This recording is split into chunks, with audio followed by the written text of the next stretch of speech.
పుట్టుకతోనే శత్రుత్వం లాంటి వ్యవహారం అనమాట. కొంతమందికి హిందుత్వ అంటే పుట్టగానే ద్వేషం. ఎవరు వాళ్ళు అంటే కమ్యూనిస్ట్ ఐడియాలజిస్టులు. వాళ్ళకి చిన్నతనం నుంచి కూడా ఈ లెక్క చెప్తుంటారు. వాళ్ళు గుళ్ళకెళ్తారు, కానీ ఆ దేవుడి గురించిన జోకులు చెప్తూ ఉంటారు. అట్లాగే వాళ్ళకి సంబంధించి ఈ హిందుత్వ గురించి కామెడీగానే చెప్తారు దేవుళ్ళ స్టోరీలు ఇవి. అందుకని వాళ్ళకి దైవం అంటే ఈ లెక్క తేడా ఉంది.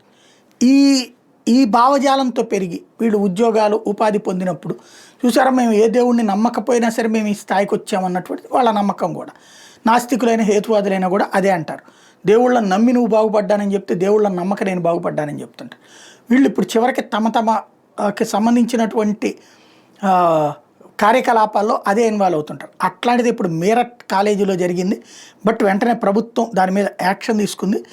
ఏంటంటే హిందుత్వానికి వ్యతిరేకంగా, అలాగే హిందుత్వ ఆర్ఎస్ఎస్ని గురించి ఉగ్రవాద సంస్థ అవునా కాదా లాంటి కాన్సెప్టులతో ప్రశ్న పత్రాలు తయారు చేసినటువంటి మీరట్కి సంబంధించినటువంటి కాలేజ్ ప్రొఫెసర్ మీద తాజాగా యాక్షన్ తీసుకుంది. ఎగ్జామ్స్ డ్యూటీకి శాశ్వతంగా బ్యాన్ చేస్తూ నిర్ణయం తీసుకున్నారు.